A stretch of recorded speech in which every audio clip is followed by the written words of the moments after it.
Hey, everybody. Before we get started with today's show, I wanted to give a quick shout out to one of today's guests' past players. I challenged the social media world with a quick quiz, offering up a custom shout out to whoever got the answer right first.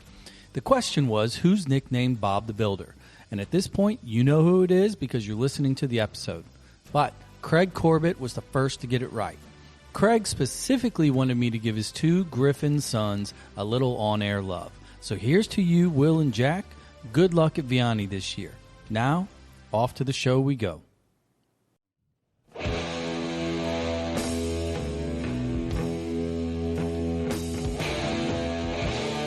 All right, Soccer Dad Pod, we're back. Another episode.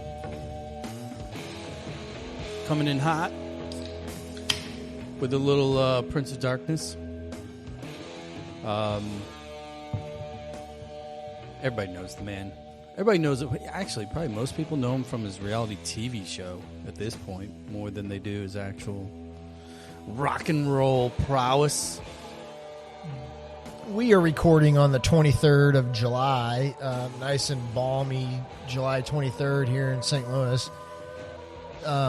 What JB's referring to is Ozzy. He has left the face of the earth. Terrible news. Can't believe he made it this far. Yeah. Did you happen to check out on the 22nd yesterday what KC did for him? Well, I mean, they probably just put in his 6, 7, 8 albums and hit play and said, see you later. I was in the car for an hour and 15 minutes, and it was awesome. Well, I mean, it's kind of like, I don't know. I mean, look, old rock and rollers pass away literally on the day these days, right? Ozzy's a little bit different.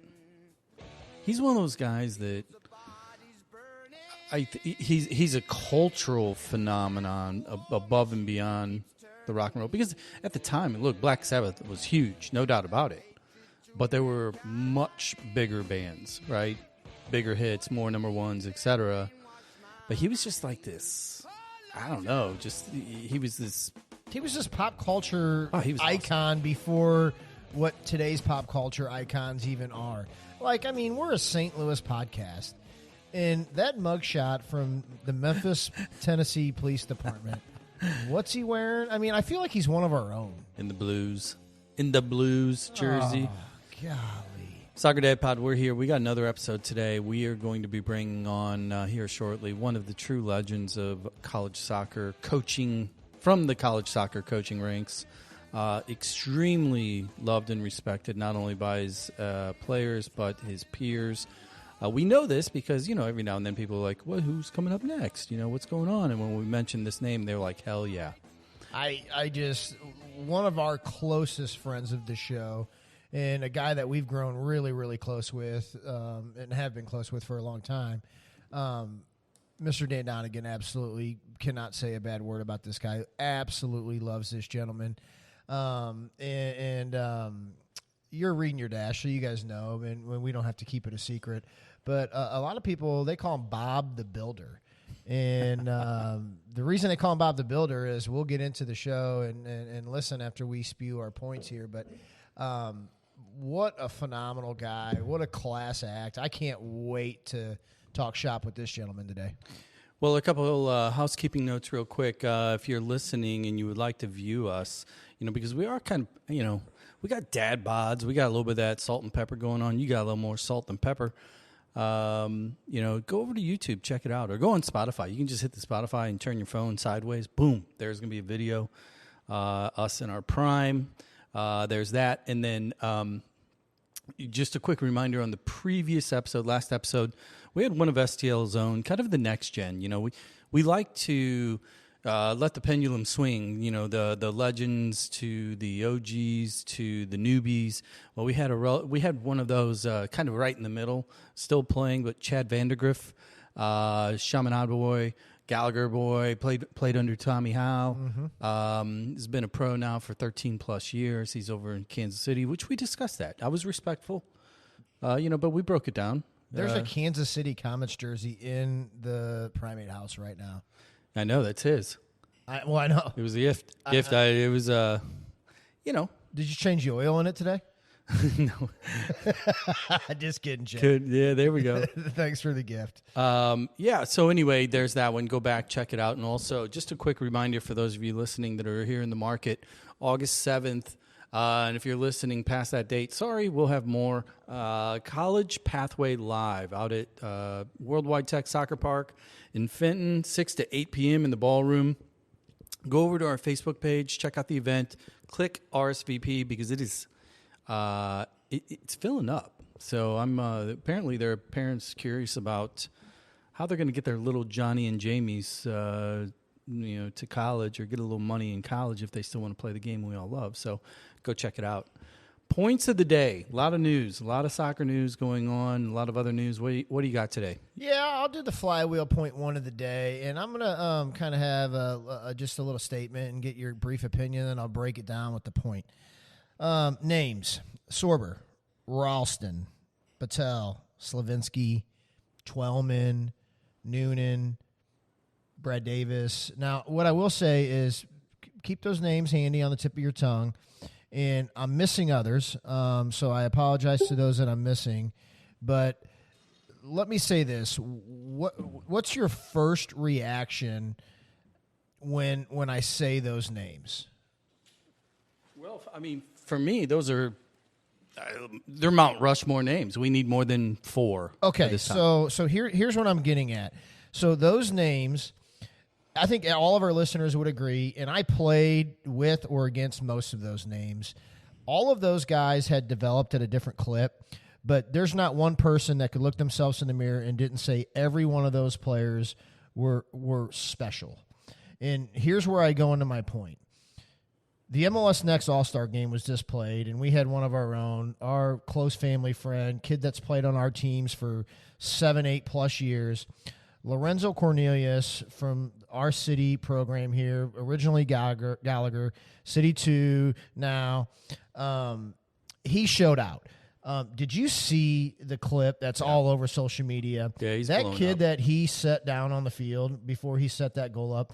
That kid starts and plays every game for Charlotte's 2 team. And he made him look like a middle schooler. And what I'm getting at is I mentioned those names previously in the point, and I think you would agree with me. All of those names that I mentioned are really, really special talents, players in their own right. Again, all developed at different rates. To me, right now in our market, Lorenzo fits that group of names. Now, he has to go out and prove it and have the career that those names had, but there is just something that kid has, in my opinion, that a lot of other players don't have. There's a lot of good players here, but just give me your 2 cents because that kid is just absolutely special. He has stuff you can't teach. It's one of those things. You can go to the tape, so they say, right? We've had so many of these conversations, recordings, and his name has came up in the past, and I've said he's the one. He's the one that you watch that you're just like, that whole it factor that we focus on with all of our guests virtually. Mm-hmm. For me personally, watching these kids over the years, and, a multitude of age groups too, in person, and knowing what he was doing 2, 3, 4, 5 years ago, watching what he did, and fast forward to last night, 2 nights ago, the All-Star game or whenever it was, that it factor, he's got it. And I think it's just a matter of time. I think he's going to continue to pay his dues, but when he gets the ball, he is special. And I just hope, because I mentioned everybody develops different, I just hope that the organization that he's involved in right now truly recognizes that and gives him the talent or gives him the platform to show his talent. That's debatable for me right now, but I just really hope they play him. And I know everybody develops at a different clip, but I just give him a fair shake because he's truly, I think, has the ability to be one of those special players. I agree. I concur, Sammy. My point of the day is really simple. It's kind of piggybacking on top of the event that we have coming up, and it's really not in regards to the event specifically, but college soccer season is right around the corner. All of our soccer seasons are right around the corner. Preseason starts on the 4th for most clubs here in the St. Louis area, and that also includes collegiate programs. Here's the deal. If you are a player listening to this, or if you're parents of players that are listening, that you're listening to this, and and the next level is in the crosshairs or is a dream for you or your little one, ESPN Plus, just get it. If you don't have it, find it, get it, whatever. Go to the YouTube pages of these schools. Watch college soccer for 2 reasons. Number one, it's soccer. It's entertaining. Go pick your team, support, learn the players, etc. That's fun. But 2, and more importantly, it will help you understand what is your goal, what is realistic, and to either, that's a good fit, that's a bad fit. Look at the pace of play, look at the size, look at the way in which they play, style of play, etc. Learn, take notes. If the game is more than just a game for you, that you would like to be part business as well, i.e. a scholarship or get to the next level, do your homework. And guess what? It's watching a game. So that's my PSA for the day. It's one thing to want to go play at an ACC school or a Big Ten school or have a dream and you want to go and play a year or 2 years and then get drafted to the MLS. Well, take it one step at a time. And if you don't know what the level of play even is, if you're going in blind, that's going to put you behind the 8 ball. Yeah, and my last point, and I think we'll move on to the guest at some point here, flywheel point 3 of the day. And I'm sad to announce on this show, it's fresh news today, and this show will be aired a couple days from now, but a friend of the show, we had him on the show, and it was just an absolute treat for us to listen to him. I mentioned his son earlier in the original point, but just a true, absolute legend passed today, Mr. Pete Sorber.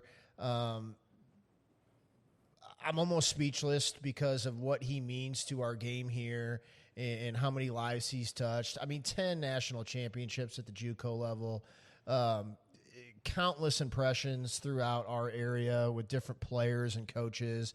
And, we could have a whole episode of just having people call in and say what he means to them. Yeah. But just give me I'm sorry for Mindy and Pete and Mrs. Sorber. Rest in peace. We lost a true legend today. Nope, I'm with you. Mike and family, our thoughts are with you. If you're listening, go back, find the episode. It's really easy. Type in Pete Sorber. Take a listen. True legend, one of a kind. Rest in peace, Pete. I'm sure we will be doing more to honor you here in the coming weeks because there's just too many stories that have yet to been told. So look for those. Soccer Dad Pod, like, review, follow, share. Really appreciate all of the support. In honor of Pete and Ozzy and all the rest, I'm going to play a little more Ozzy, Changes, which I think is his best song, by the way. We're going to take a quick break here. When we come back, we'll have Bob the Builder, Coach Warming, and more stories from the collegiate landscape and beyond. Thanks for listening.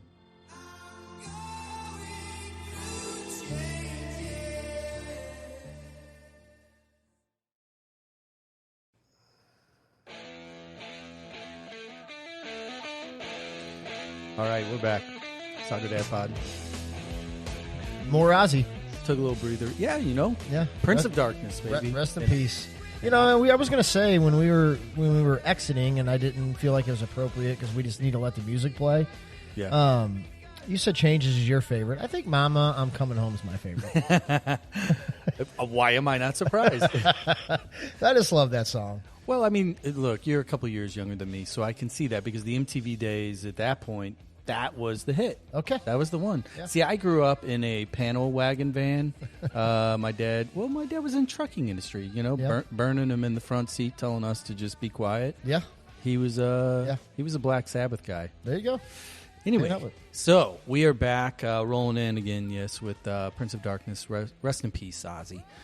We have our guest on the line here today. Really looking forward to this. We set the table in the intro, teasing you. You've already read your dashboard. You know who we've got today. I wanted to kind of point out a couple things here real quick.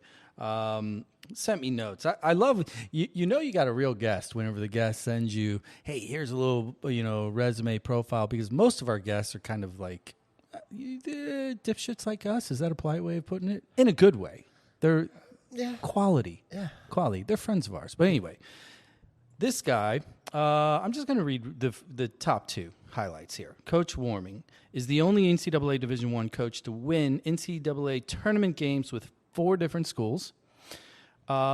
Two-time NCAA Division I National Coach of the Year. Actually, I'm going to throw the third one in there too. This is really impressive. Holds the most conference championships, 28, in Division I men's soccer history. Now, you and I both know we have a lot of friends at some of these other institutions, the Blue Bloods that are listening, because we get the text. They let us know, hey, good, glad you had them on. They're going to hear that, and you know what they're going to say? Time to get to work. You're probably right. So, without further ado, joining us, not sure from where yet, we'll get to that in just a second, Coach Warming. How's it going, Coach? I've had a lot of people call me a dipshit, so just so you know. So you're in good company here, or bad company, Well, however you see, want to look at that. I was trying to be respectful because I knew that you are on the other side of that fence that we are on. So the fact that you're kind of owning it, man, you're one of us. We appreciate that. So where are you calling us from today? I'm in Omaha, Nebraska. Just finished getting out of the pool with my grandkids. So life's good. Well, that's awesome. Well, I read off a couple of the stats, some of the facts and figures, so to speak, that kind of encapsulate your career as a whole. I kind of want to ask you a reflective question at the beginning here. When you look at your own resume, and and you read through all the lines of things that you did or achievements, etc. When you're sitting out in the pool with the grandkids and they're over in the other end, and you just get to reflect. What does it mean to you when you look back at your career at this point? Probably that I'm glad Netflix wasn't around when I was doing all that stuff, because otherwise I wouldn't have done it probably, I just always enjoyed learning and trying to improve for all my life. I grew up on a college campus, was on a college campus from the time I was in 8th grade. So I've always enjoyed learning, and I think that whatever resume I have is a result of me being a continual learner. I could not have coached anything like I did in 1978, in 1998, or 2008, or 2018. You have to adapt with the time. So I had to learn how to do that. Well, and I think when you say adapt with the time, I think the most glaring thing that jumps off the page for me, and being around the game during the time that you were within the game, coaching at some of the highest levels at some of the most marquee universities, is how many places that you stopped at. And we can sit here and list them for our listeners, and we don't have that long. and how successful you were and honing in on the fact that when you said you couldn't coach 98 the way you did in 08 versus you did in 18, speak on that a little bit, because the USA, Conference USA, and then you go up to, you're at Creighton a couple stops, and then you're into the Big Ten, and the amount of success. What's so impressive is every stop that you had some damn good teams, and adapting maybe is the reason. But can you just expand on that, Coach? Well, every place I stopped, Jared, I studied people. I studied the ADs. I studied the other coaches. I studied that were successful. I studied the donors, the people who actually gave money to soccer, to try to see what made them tick and how they got to be at that point. So the adaptation was, I had a big book I started off with of all these things we were going to do. And the book kept getting bigger and bigger. And then I crushed it down to a couple of one-pagers. So I'd still go to clinics. I'd still go to do all these things. I'd still talk with people and try to figure out what made them successful. But I ended up and kind of figured out what I thought made a team successful. Can we go a little bit? if you don't mind, if we could go, because I really want to get into the coaching stuff a little bit and pull out the secret sauce, so to speak, or maybe some of the fun tidbits that you did learn as a consummate learner. But everybody starts with the passion for the game. So can we go back in time just a little bit, with your roots, because you're of a generation, realistically speaking, if you were not part of a certain community or a city or a region in which soccer was just in existence, period, because in the vast majority of the country at that time, nobody knew what it was. So can you talk about your early introduction to the game as a player, or maybe kind of transitioning your early days of coaching before we get into this truly illustrious career? Well, I'll try to make this brief, but basically I grew up in a small town in Kentucky where there's a little school called Berea. Berea charges no tuition to go there. Ever since 1855, they have never charged people one dime to go to school there. Hold on, let's write that down. It has a massive endowment now, $1.5 billion. Wow. Which helps fund that. But the mission of the school is to get people to understand that God hath made of one blood all nations of men. So that's the motto of the school.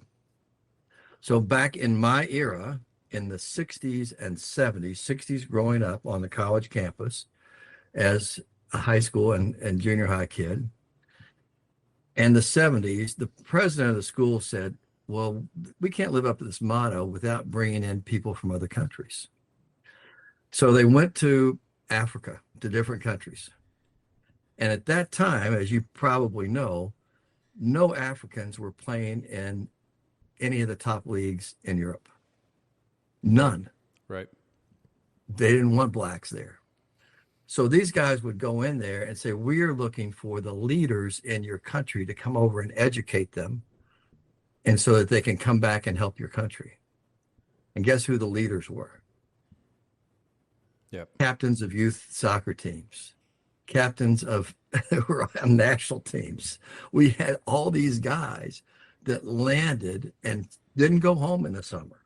They landed on campus. They stayed for 5 years, most of them. And they were incredible players. And so I was blown away when I was in high school, and I would go and play with these guys all the time, like all the time. Yeah. And that was not a popular thing to do in the South for a white guy to hang out with a bunch of black guys or guys that didn't look like you and me. But I didn't care. And I loved the game. I loved what they were doing. I loved how they were the best athletes I'd ever been around. It wasn't close. So that lit a fire in me, and I eventually went to school there. And we had good teams. We were number one in the country in NAI, the only time that anybody had ever, in any sport, they've been number one in the country. And my senior year, the coach called me in and said, hey, Bob, I need to talk to you. He said, what's going on? I said, we're going to start a high school soccer program. Back to your point. At that time, there were 12 high school soccer programs in the state of Kentucky. Oh my gosh. Think about that now. Yeah, wow. Yeah. He said, this will be the 13th program in the state. I said, Coach, this is great. All this work we've done in our community and getting little kids to start playing and all this kind of stuff. It's been fantastic. It's been so fun working with you on it. Who's going to coach? And he said, you are. I said, Coach, I'm still in school. I'm playing on the golf team right now too. I said, how am I going to do that? He says, you're going to figure it out, but you're the head coach. And Paul Renner, another guy who was on our team, you're going to co-coach it with him. So all of a sudden, here I am, a senior in college, and I become a head coach. So my passion had gotten fueled by the players that I played with, that I learned so much about the world from. There was no Wikipedia, there's no internet, there was nothing about there. I learned on bus rides and those kind of things with those guys about why they had tribal marks on their heads. all the things that just blew my mind. And that developed a passion. Then I coached and in high school, and one of those guys, a guy named Johnny Hanna, was the very first player in our very first practice session that came through the fence with knee pads on, goofy looking goggle glasses. And he ended up and coaching the Chicago Magic teams and won 3 national championships. Wow. So this impact of these things that, you do as a coach from whenever it is, it's beautiful to watch them expand and keep growing. Was that always the North Star? Small rural, Kentucky. You're at this incredibly unique private institution. You're groundbreaking within not only the region, but especially the region with the players that were coming in, and your introduction and your kind of engagement with the game starts to elevate. But were you wanting to be a doctor? Were you wanting to be a carpenter? And did this experience just kind of push everything out of the way, or was it always, I want to be in sports, soccer's my sport? Was there a plan B, or was soccer the plan B? Plan A was to be a doctor. No question about it. I hated chemistry. That makes it a little tough. So that shifted pretty quick. And from there on in college, I kind of majored in minor things, I think. I played 4 sports in college, and one of them was golf. And the golf coach was also the basketball coach who had coached in the Olympics. He coached in the Pan Am Games as an assistant. He was a great guy. Anyway, I would play golf with him, and we would talk about coaching because he was incredible. And so when I went to graduate school, he called me up and he said, "Hey, Bob, how you doing?" "Great." He said, "Hey, just going to get to the point. Do you still want to be a college head coach someday?" And I said, "Yeah, I really do, Coach. I think it would be an amazing experience to do this." He said, "Good, you start tomorrow." I said, "What?" That's fast tracked. I said, "What are you talking about?" I just laughed. I think I had that same chuckle you just had. And he said, "Yeah, I've talked to the AD. I know you're not ready for it, but I think you'll learn the profession. I think you'll be humble enough and have the work ethic to become an excellent coach." And so I said, "Tell me about that." He said, "Well, it's at Transylvania University right there in Lexington where you're going to grad school." I said, "Coach, they're terrible. They haven't won a game in 3 years." He said, "That's why you're going to be the head coach there." So I did that. And I've been forever grateful to him. That's awesome. That somebody picks up a phone and calls an AD, and unsolicited, without me even asking him to help me, gets me a job. Yeah. Unbelievable. Love it. Go ahead, Jared. Well, and I think as we're going through the timeline, those early days, which everybody's got their stories and they're so transformative. I want to fast forward a little bit because I think we need to start and I know you were at Barry and then you went into the Charlotte area. But let's hone in on those. You're wearing a Creighton Blue Jay shirt today. In that first tour at Creighton, because I think what our listeners need to know, and most of them probably do, is what you go on to do is you really put Creighton University men's soccer on the map. And starting there in the early days, when you get there and working for a university and working for an AD, because I think that what people don't realize in college soccer is the AD has to really be on soccer's side. And can you talk about those early Creighton years on because you'll be humble, but Creighton is one of our blue chip universities in the country now for men's soccer, and it started with you, Coach. What did it mean when you got there for your family, and how much time did you enjoy building that university? It was a great project, and it's why I wear the Creighton Blue Jay things more than anything else. We built a wonderful stadium, one of the best stadiums in America here in town when I was here, and it's my baby still. Johnny Torres, that coaches there, is a wonderful coach. Was a two-time National Player of the Year. He and I are still close buddies. We play golf together.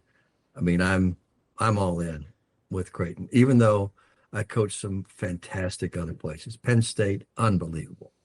But to answer your question about the early days, Creighton had soccer. They had never had a winning season. They never won a game in Division One. Never had over 150 people come to a game, and they dropped the sport. And 5 years later, the commissioner at the Missouri Valley Conference, Doug Elgin, calls me at UNC Charlotte. And I'd gotten to know Doug from different things, and he was just a great, great human being, right there living in St. Louis. And he starts to tell me about Creighton and how great the people are in the town and all this kind of stuff, Jared. And he's going on and on about, boy, Bob, you're built for this. You know, I know you did your master's degree thesis on how to start a college soccer program. And boy, you could implement this and blah, blah, all these kind of things. And I said, Doug, that sounds great. I said, I just don't want to live in Oklahoma.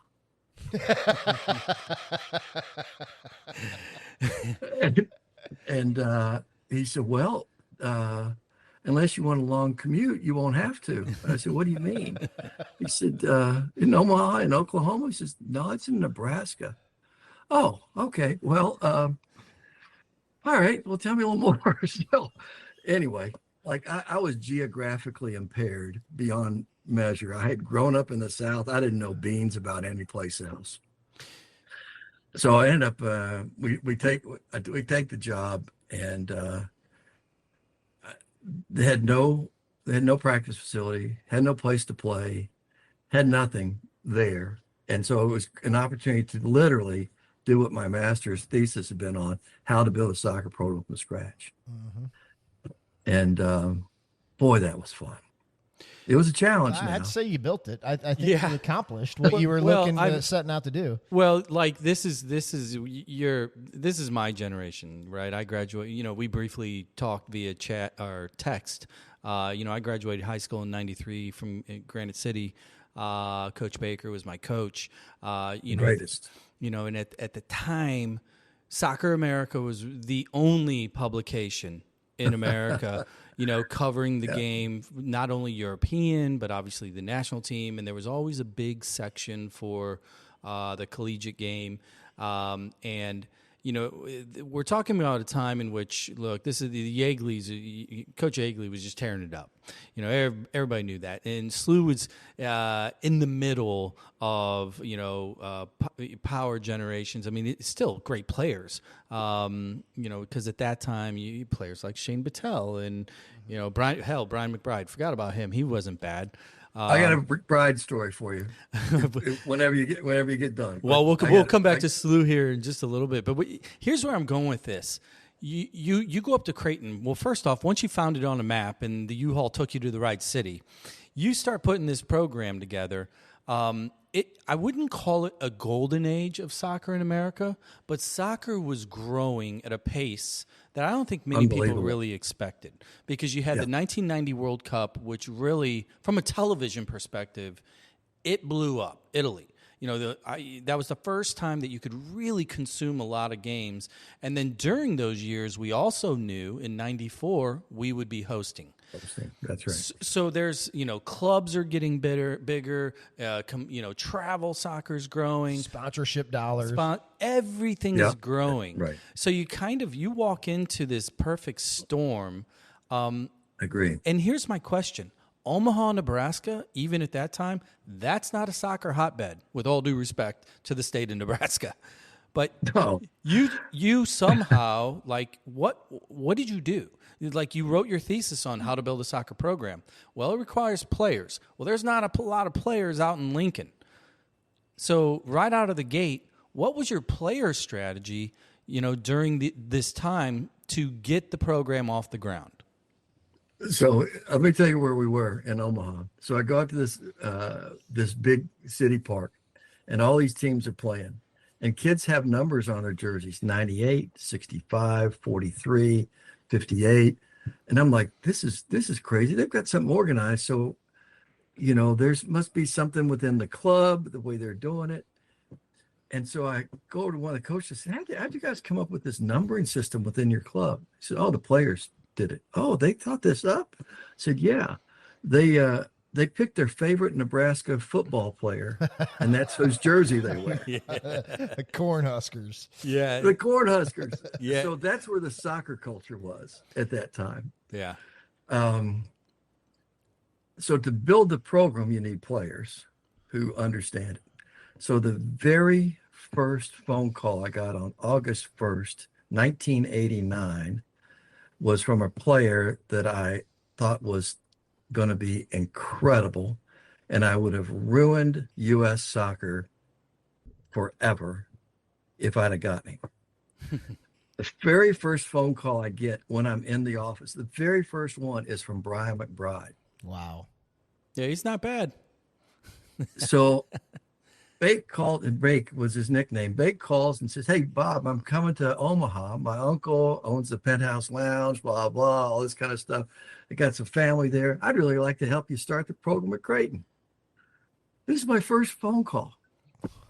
So I'm like, holy moly, giddy up. This is going to be great. So I'd seen Brian play in region camps and stuff.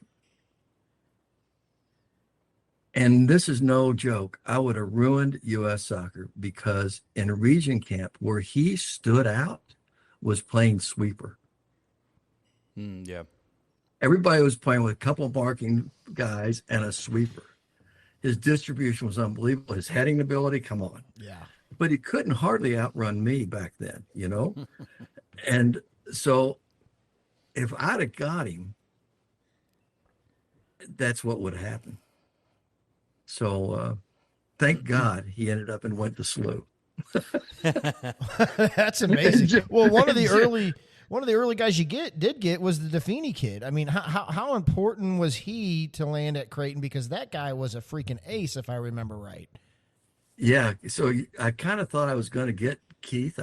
Might have a chance to get Keith. And this is another reason that Brian would end up and played in the back, because I didn't think they were going to. Anyway, but Keith, so I get the job August 1st. December 25th, I have not signed a player. Like, we still don't. I bring them to campus. We don't have anybody for them to talk to who play soccer. It's not a soccer culture. We don't have anything on campus to play. The closest place to play is 15 miles away. So I don't have a lot to really show them. I'm trying to show vision, give them the vision of being, not to come here to be in comfort, but to go on a crusade with me. Help me to change soccer in this part of the world, and you'll be the star. Wow. So Defini calls me Christmas morning, 10 a.m. sharp. Hey, Bob, Merry Christmas. And Keith and I talk just about every day. Merry Christmas, Keith. Hope you and your family have a great time. She says, I got a great Christmas present for you. I said, what's that? I'm coming to Creighton. I'm like, oh, all right. All right. Well, it's right up there with that tie I got from my uncle. But, it's this is unbelievable, Keith. It's unbelievable that you're coming. But here's the deal, buddy. You got to help me get everybody else. I said, everybody knows you down in Dallas. And Ray Ferry doesn't play on your team, but he's the best winger by far in Texas. And you know him. I said, you got to talk Ray into coming, because he's going to give you balls that are going to provide an enormous number of goals. Wow. I said, I got this guy in St. Louis that I call every single night, Keith, every night. And he's coming for a visit just so I'll leave him alone. His name is Brian Kamler. Plays at Parkway West High School. I said, Brian Kamler will give you passes and be such a partner for you, playing behind you. So if you can get the wing, help me get the winger, and help me get this guy Kamler, we'll have the start of a great team. Well, we get both of them. So, soccer's about players. Yeah. Yeah. It's about players. I mean, no matter how much ego you have as a coach, if you don't acknowledge that soccer is all about players, you're an idiot. Well, That's awesome. yeah, no, I it, like 100%. And what I'd like to do is we're going to move. Well, I'm gonna bring it to St. Louis because the majority of our listeners are from St. Louis. And if you're not from St. Louis listening right now, you should, because this is good lesson in history. I mentioned a second ago Coach Baker, my coach, which was overlap with your years. Obviously, there at Creighton 90 to 93, 4 in that window, and during those years, that was truly a. That's one of the few true golden ages of St. Louis high school soccer in particular. You have the Vianney run with those guys that went 64 games undefeated. Unbelievable. Yeah. Obviously Terry Mickler and everything he was doing at CBC, just pumping out players. You had our team across the river that, we battled it out with all the private schools in St. Louis, and then we would go up to Chicago for state, and they would all think we were farmers, and then we would win state. And, it was all a whole bunch of good things going on here. And I wanted to ask you, just get your any memories or feedback on the original Tournament of Champions and what that meant to the recruiting landscape during those years for programs like yours, because I remember those years. I mean, we would get ready to go out and start group play, and coach would put a list on the board of, here are the schools that are here, and you basically opened up Soccer America, and they're all there.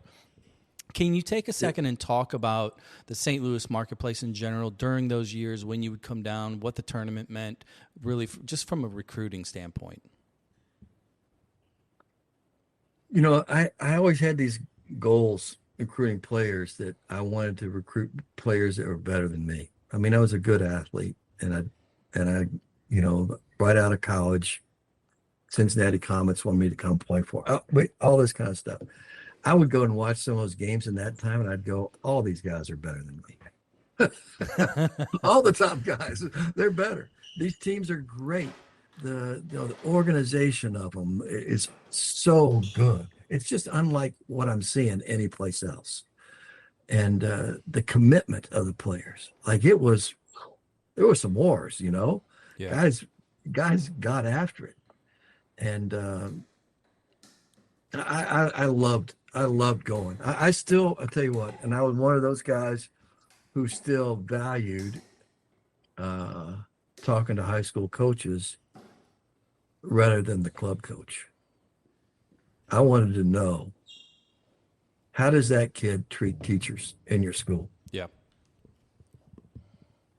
How does that guy treat people who are in his class? Has he been in any kind of trouble? Mm-hmm.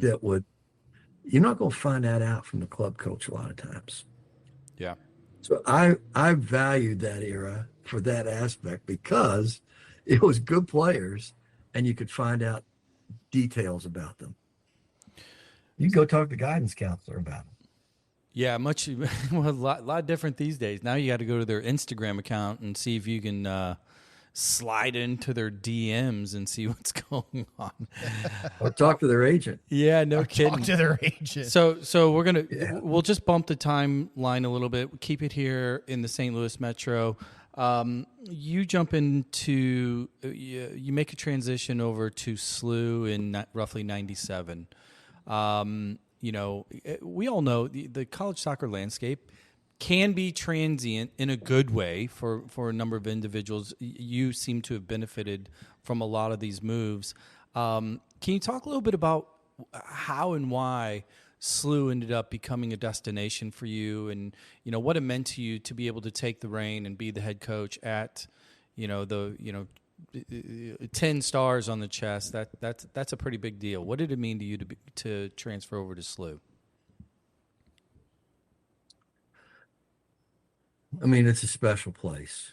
It's a special place, and I thought SLU was an opportunity to get it into the present. Yeah.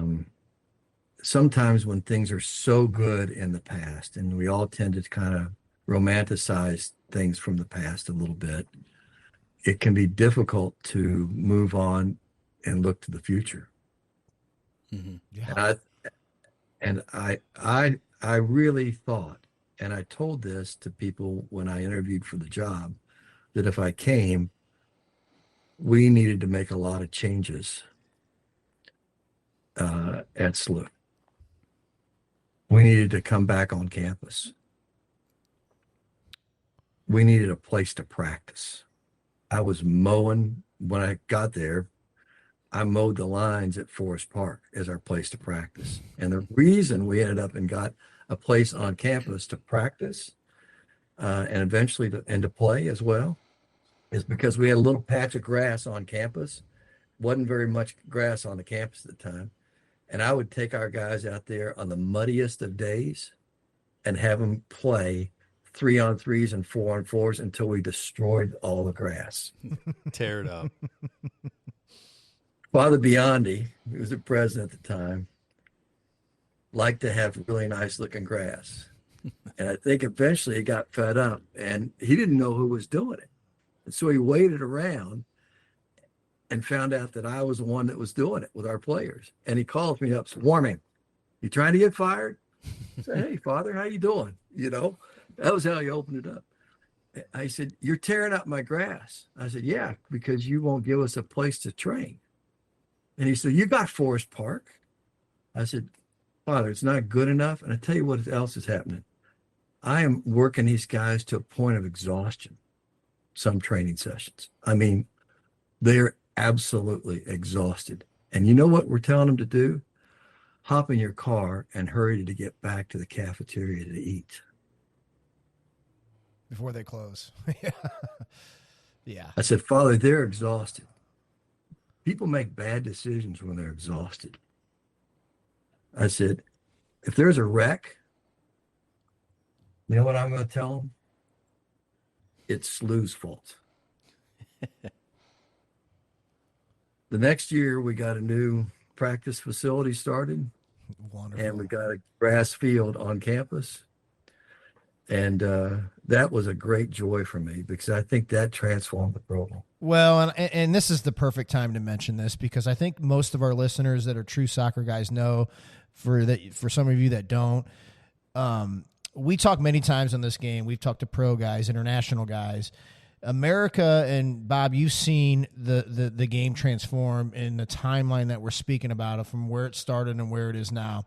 And we often mention the soccer-specific stadium, especially in our pro game, and how many MLS. I mean, our MLS started, and they were playing in Arrowhead and out there in Mile High, and there was 2,000 people there, and it just wasn't right. So the soccer-specific stadium has done so much for our game here. And what our listeners need to know is your nickname, Bob the Builder, that I mentioned in our intro. You have built many of the best college soccer stadiums in our country. You got a soccer-specific stadium built at Furman. You talked about Morrison at your second time, coming from the park to Morrison, and how beautiful that facility is. Well, people in St. Louis, he was truly instrumental turning that longtime turf facility at Herman into the beautiful grass facility is now. Can you talk about what developing facilities and grass facilities for our collegiate game meant to you through your career and how important it was at every stop? Well, for the SLU deal, one, we needed a place to train. My guys love to play. You go back to the Moriartys and all these guys I had, oh my gosh, they love to play every day. So we needed a place on campus where they could do that. But Father wanted it to be grass. And I said, "Okay, Father, here's what we're going to do. We're going to do it like a golf course." It was the first sand-based field with underground heating system that we built there. Wow. On the practice field and the game field. So we had this herringbone drainage system that we had this whomping huge old heater that we could hook up to it And so it would heat the ground up, get the roots started earlier so we could start training earlier in the spring. I got to be honest, I was proud of that one because the field's amazing. Yes, it is. Yeah. It's the crown jewel in the center of that little ring there. And it's pleasing to look at. It's great to play on. And, I'm just really, really proud of that moment because I thought that was moving into the future, not into sort of the present, but no one else had that sand-based grass field that was going to be amazing at the time. Yeah, that came in handy for the Final Four that we had in the early 2000s where it was an ice fest. But, yeah, it was an ice fest. But I think, you're being very humble because I think it's important to, and I'm sure you've been back to visit, right down the street from that same facility you're talking about. The MLS builds the stadium here, the long time coming to St. Louis, and just the amount of collegiate places that have college stadiums and the amount of pro facilities, even all the wonderful USL stadiums that are out there. I just think it's so important for pioneers and people like you that have put those facilities on the map for our game specifically for it to grow in the correct way. I got to tell you that one of the reasons I wanted to build the facilities is I thought our sport was in jeopardy. Yeah. People were dropping college soccer, men's soccer, in the 90s. It was happening because it was easy to drop. You don't have any infrastructure. You don't have anything there. Illinois State, great program, dropped it. Yeah. Dropped it like that. Vanderbilt, unbelievable place to go play. A great field, too, right in the middle of campus. Yeah, love that field. Terrific. Yeah, dropped it. I thought you needed to have infrastructure. Something that was, if they dropped the sport, it was going to be an eyesore on the campus. So, but I think we almost got over that hurdle pretty well. I'm afraid with NIL about where we're headed now. Look, that's a great transition. It's a little scary time. I got to be honest with you, fellas, for those of us who love college soccer so much about what it's going to look like. So let's take a second and transition into that. I'm glad you brought it up because I wanted to kind of get a little bit of a state of the union from you as far as college soccer specifically.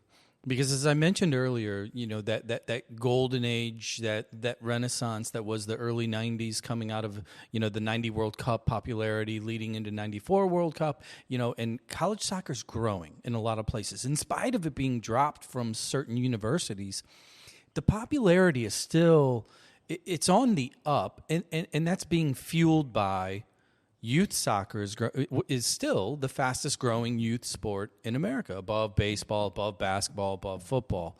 But now here we are today in which the college game, it's just on steroids. It's so there's tension with player rosters, with international players. There's the stress of the portal. There is the new rules now with roster caps bumping everybody down to a flat 28, no more than that. And then you just mentioned it, the role that NIL and money is going to play, in which the haves and the have-nots is going to accelerate. It's inevitable. So, given all of that, and you verbally expressed fears, maybe it sounded like a little frustration as well. Yeah. Talk about why you view this as dangerous, and what you think maybe the NCAA should, hey, hold on, let's pump the brakes here, or let's maybe look at that there. How do you address what's happening right now in spite of the growth? Well, I will tell you that my opinion is that the growth of soccer has only occurred because college is the economic driver for youth soccer in America. The vast majority of people who put their kids in club soccer hope that somehow it'll help those kids be able to play in college. Yeah. Yeah, I agree. Totally. So what we're talking about is close to $1 trillion operation of economic impact that there is between travel, hotel rooms, everything else that happens. But the goal of all that is for their kids to be in college soccer. So if you want to stop youth soccer in a hurry, drop college soccer. Where are they going to go? I'm not saying kids won't still play because they love it. They love it. But it may not be the same. Let me ask you a question. I'm going to give you kind of an anecdotal story and get your reaction to it. Jared mentioned that we had Tony McManus on recently, the associate head coach down there at Memphis, right? And we were talking about their process, and he was talking about the upcoming recruiting class, and he kind of just point of fact was, the incoming freshman class, true freshman class, was 4 players. And it kind of like we all looked at each other like, man, 4. That's kind of this new reality. Makes your heart drop. Yeah, because it does. I'm thinking back to your, the early 90s, the mid 90s above. A normal freshman class would have been a minimum of 8. 12 to 15. If not more, and now we're talking about a blue chip program like Memphis, just, blatant, not blatantly, but just directly stating, no, we're looking at 4, maybe 5. And that's not unusual. A lot of the other coaches that we talk to currently, that seems to be the new number. So I wanted to just kind of get your take on how would you manage youth expectations when we're running into an issue where it's not that there isn't pathway, it's that the number of slots is going down fast. So how do we fix that? Where would you start to, maybe right that ship a little bit? I don't have a good answer for you, but I tell you what I would do. I'm not sure if it's a good answer or not. Yeah. For example, here in Omaha, about 15 miles away from here, is Iowa Western Community College. And they've won 5 national championships in men's soccer. They have a roster size of 60. Wow. Just keep running them out there. But they have JV, they got this, they got all this kind of stuff, and they provide playing opportunities for all of them. Everybody. Unbelievable facilities. And St. Louis used to be a little bit more like this, where a lot of the top players went to community college in St. Louis and then went on from there to play. I'm not saying it was the norm, but it sure was a heck of a good pathway. Many examples. Had guys like many examples. Pete Sorber, you have these legendary coaches that are out there that did it. And I tell you, I would go to those junior college games like, wow, these guys have been really well trained. I think it might be time to revisit that model. Yeah. And now you got players, parents to convince that that's the right model and everything, but I don't think that there's going to be any other option but that model. And at one time, that was a great model. Right now, because it was like the transfer portal, honestly. Yeah. All those guys were at the junior college. They had a couple of years of experience, and you knew, that guy can play. And you could pick him up and put him on your team. Now, the transfer portal, a lot of times, you're getting an international guy. Yeah. If you look at the transfer portal now, it's not a ton of American guys that are getting picked up by the next school.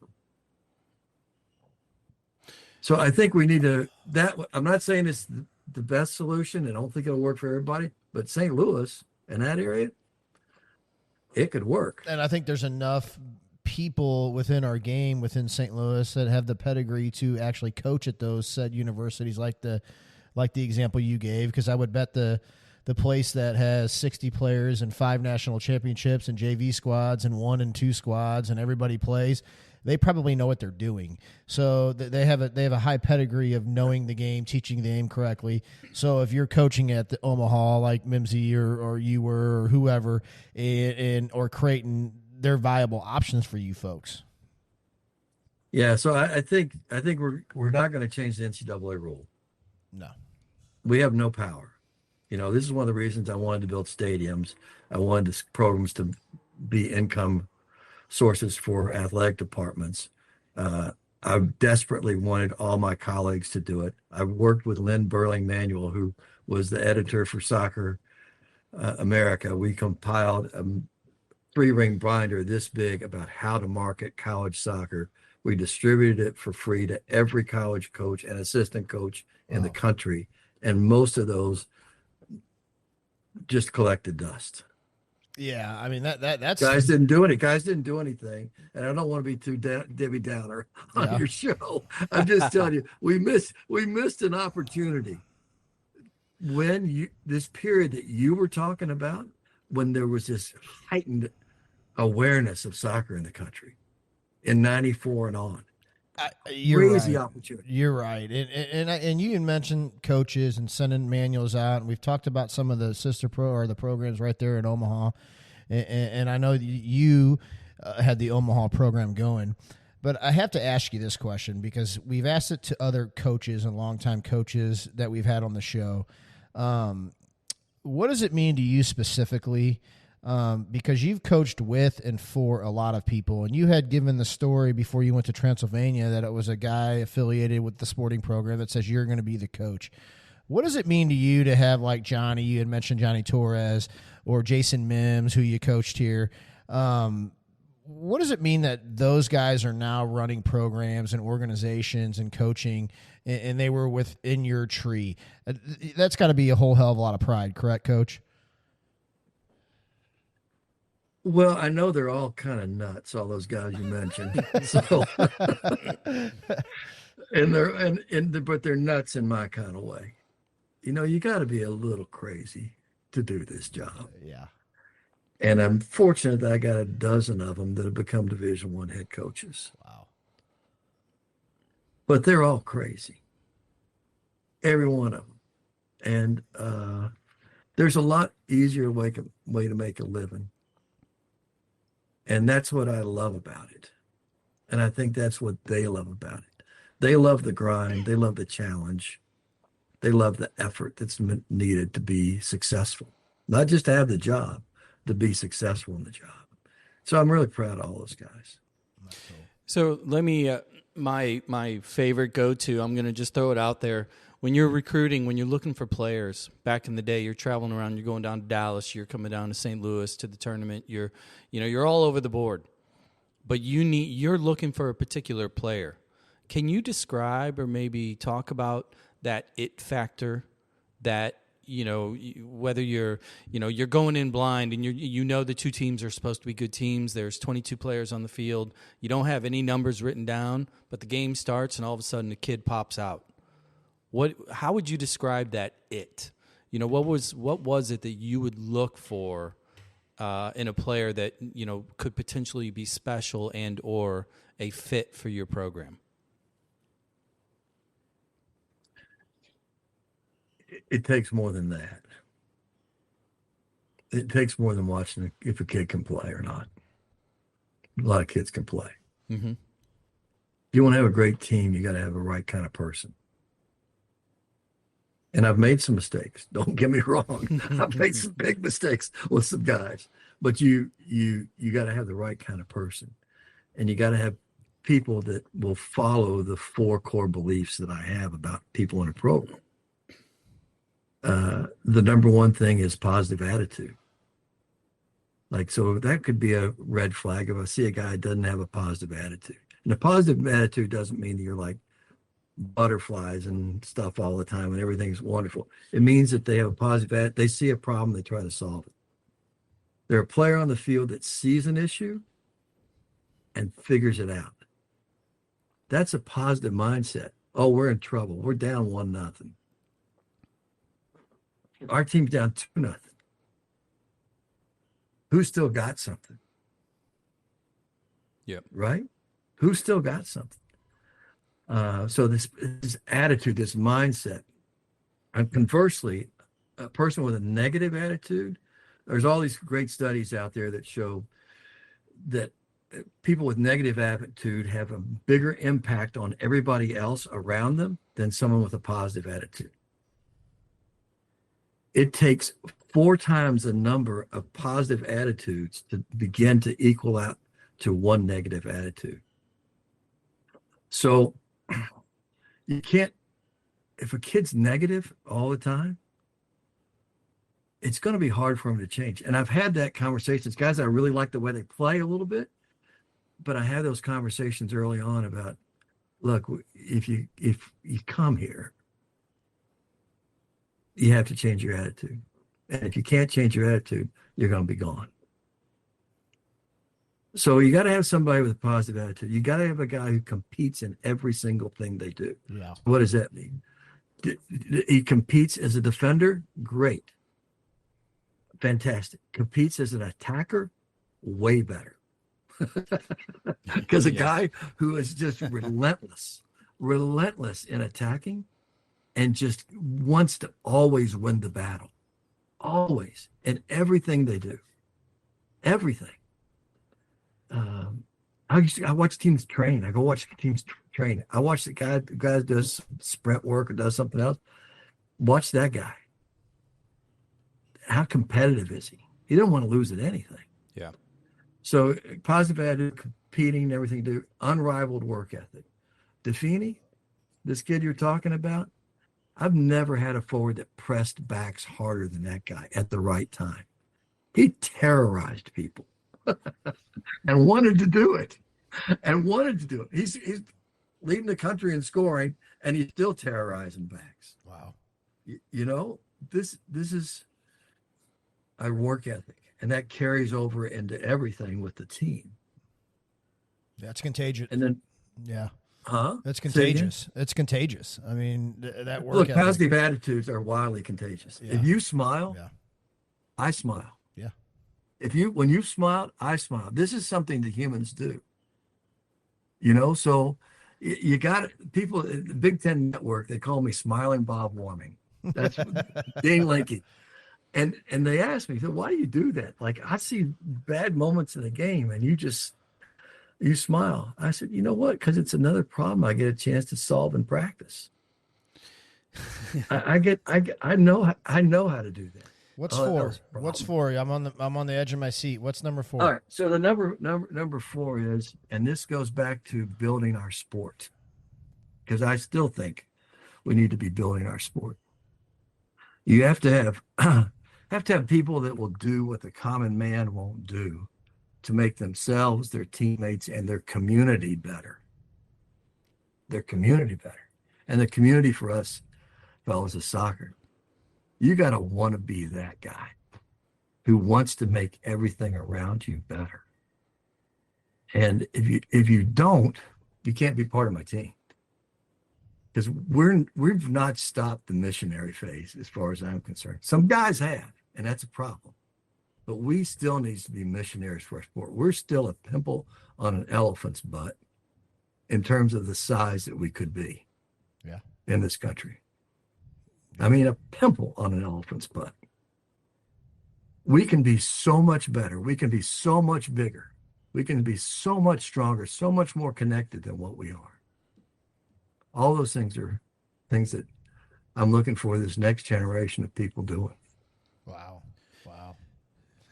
So let me ask you this, because we're running up on time here, so that we can get you back to the grandkids and your dinner, because you're in Omaha. I gotta assume it's red meat and probably a glass of wine with that thing. Wondering about a little bit of just a quick State of the Union, zooming out a little Who bit. are you calling a farmer now, by the way? Hey, steak and wine, baby. I'm Just not. 'cause those guys in Chicago called you farmer, dude. Is that what you're putting on me now? You think I Hey, got my overalls on under this? look. What's going on? With I you? am a fan of Omaha.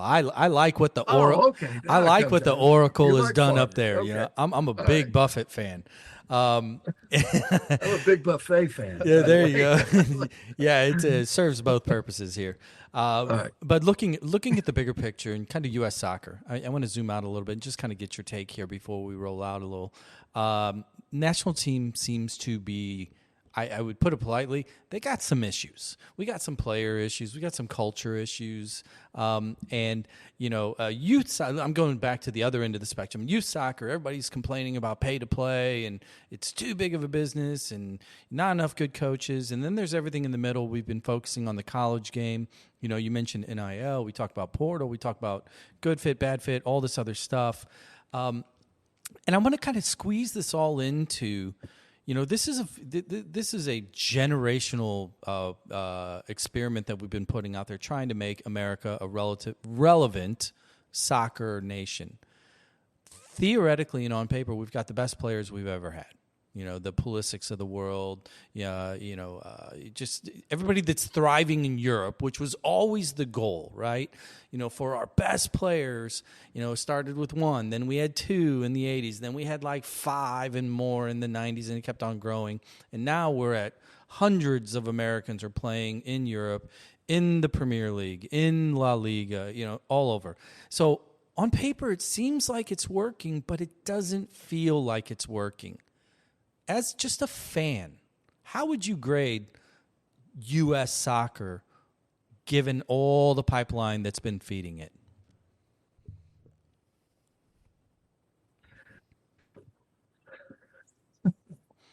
I'm happily retired, thank God. I'll answer your question. There you go. I will tell you this. I'm a positive person, and I really believe that we have some very good leadership at the top right now. We have a couple of people up there who are visionaries, and they're raising money. This whole deal that they're putting down in just south of Atlanta to get U.S. soccer and everything else in one house. Yeah. Let's start with that. I felt like U.S. soccer had been analogous to SLU. He had some history. He did something in the 50 World Cup, all this kind of stuff. We didn't have any facilities. You didn't have anything to really move you into the next level. They were literally in the soccer house, an old building in Chicago. Right. With nothing around it that was soccer. Now they're going to be in a place where it can be a focal point for the country. They'll take over the National Soccer Coaches Convention. That'll be a positive thing. They'll get all that united instead of us being fragmented with what the NCAA was, largest single sport operation in the world. They'll bring all that in under house. And it'll be an opportunity for us to all sit together around soccer events and solve some of these issues that are out there. Yeah. Yeah. I think and we haven't had that. We haven't had that, have we? No, we haven't. And we've talked on this show that if you look at other federations, and we can't really do that per se because we're so different in our geography and our population. And so we have to make it our own and what's successful.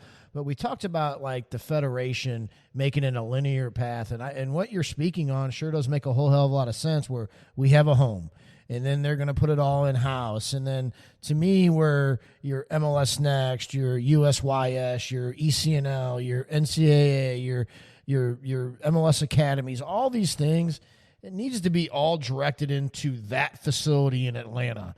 And hopefully that's where the direction they're going. College soccer too. Yeah, college soccer too, because the times that we just talked about for 45 minutes, that was the minor leagues for the national team for many, many decades. So I can't leave without talking about this. When we were really bumping, we were doing great in college soccer in this mid-90s part. We were really getting things going. We were in conflict with MLS. Yep. Sunil Gulati basically came out. Tab Ramos later came out and said, college soccer is shit. We have no business having any good players play college soccer.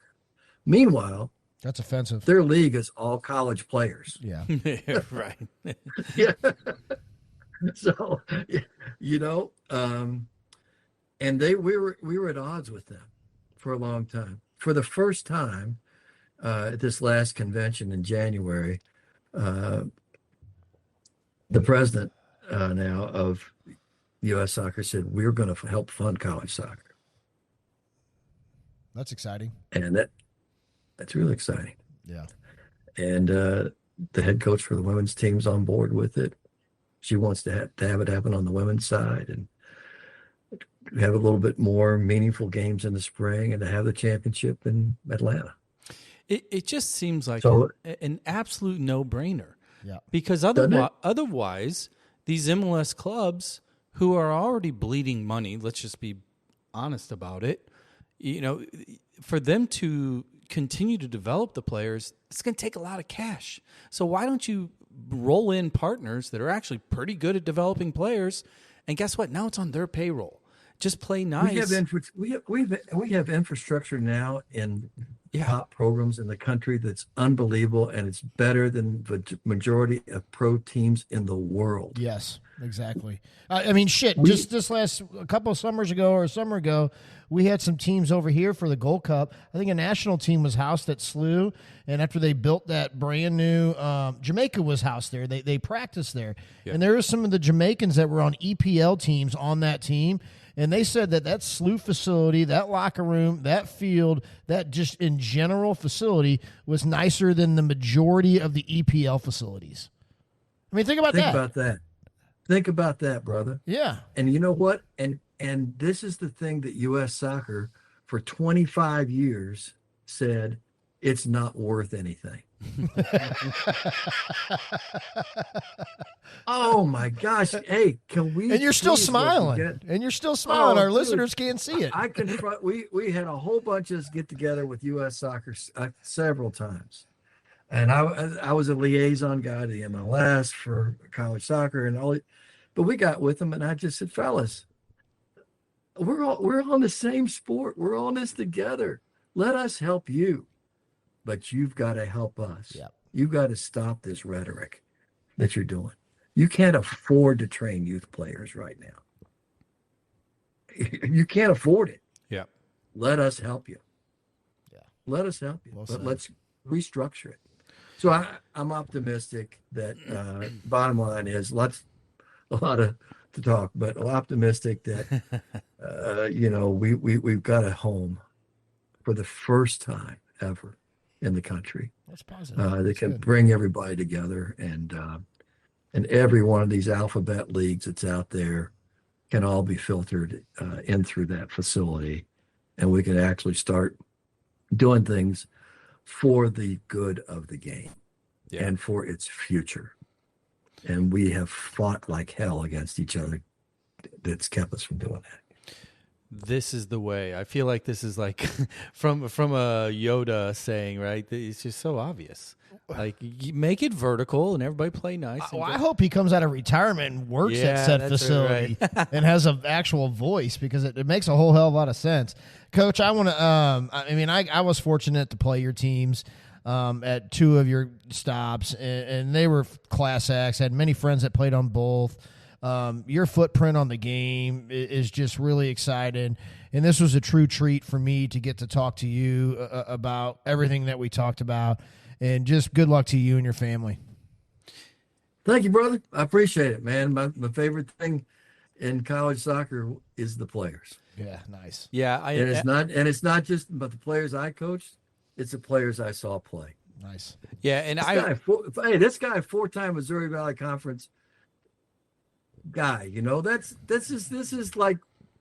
This is a big deal. hold on. Conference was I'm damn gonna good have. back then. I'm gonna. I tell you what, you buy him these beers now. Yeah. Because you need Oh, to be trust buying me. him all If I could drop the mic, I he's would. the legend. He's the legend. Oh my Coach. God! You just ruined our episode, Coach. Thanks for No, I want to add on to that just for a second, and I kind of alluded to it at the beginning. In the lead up to this conversation, a lot of people, your peers, they put you on a pedestal, and I think that says a lot about who you are, not only just as a soccer coach, because the statistics are what they are; those are amazing. But it's really the stuff that's off of the wins and losses that people talked about the most. And I just kind of want to reiterate to you, just to thank you, because I'm of the same generation. I remember watching and seeing, and, it's you guys were all North Stars. And based upon your peers' feedback, based upon the facts, and based upon our conversation here in this past hour, you're an ace, man. I really appreciate you joining us. Well, I appreciate what you guys do because you guys are talking about great things in history with some of the people you've had on in our sport, but you turn it to looking ahead. Yeah. And fellas, we got to keep looking ahead. How do we keep making this thing better? How do we keep making it grow? And I think that college soccer is a big part of that. Yeah, I agree. And I hope that we can all figure out how to make that better. Well, if you do change your mind and you get back into the ranks in the next 12 to 18 months, if you're looking for a right-footed or a left-footed center back from St. Louis, our kids are 2027 grads. We'll send the profiles. And I will also stop and I will pick up a big Pepsi and some Twizzlers that I'll drop off at Dan Donegan's on your behalf. Oh my God, I love that man. Hey, that feeling's mutual. But he's such a sugar junkie. I would give him one every game. Well, Coach Warming, thank you very much for joining us. I'm going to roll us out here, if you don't mind, just holding on the line just for a second. For those of you listening, thank you so much for joining us for this amazing conversation. Like, review, follow, share. It's all easy, all free. We appreciate all the support. Drop that type of review because those things add up, and then it makes it easier for us to actually bring on more incredible guests like this. We appreciate all the support. Soccer Dad Pod with Coach Warming. We are out of here. Until next time.